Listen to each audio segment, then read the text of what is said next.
अस्सलाम वालेकुम नाज़रीन, सिंध जो ख़बर जो स्लो जारी है। तमाम सां मदद जी मां ख़बर शिकंदालो मदद जी शमाइना आगो शिकारपुर में मुड़सा था मुबीना कतल कर गोड मिर्ज़ापुर वासी निर्मा जे पीउ पारां सेशन कोर्ट में पटिशन दाख़िल कई हुई, जंहिंमें हिन दावा हो त मुंहिंजे धीउ खे तशद करे मारियो वियो आहे, जंहिंजी जांच कराई वञे। जंहिं बाद सेशन जज शिकारपुर पारां नारी जे लाश जो पोस्टमार्टम करण लाइ क़बर कशाई जो हुकुम ॾिनो हो, जंहिं ते फिफ्थ सेशन जज शिकारपुर आज़िज़ दरवाज़ जी निगरानी में डॉक्टर मोहम्मद हाशिम बोगिया की अगवानी में मिर्ज़ापुर कब्रिस्तान पहुंची क़बर कशाई कई वई।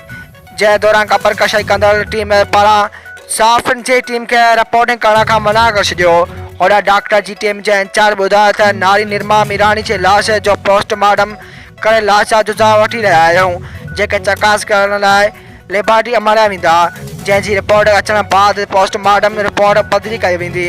उन सिलसिले में मुबीना तौरु क़तल कयल निगरी जे पीउ ख़ादिम हुसैन मीरानी मीडिया सां ॻाल्हाईंदे चयो त मुंहिंजी धीउ खे संदसि मुड़ुसु शमाइना अॻु क़तल कयो हो, जंहिंजी एफआईआर पिणु फौजदारी थाणे ते कटियल आहे, जंहिं त सेशन कोर्ट में पटिशन दाख़िल कई हुई, जंहिं जे हुकूमत बाद सोल जज जी निगरानी में क़बर कशाई कई वई आहे।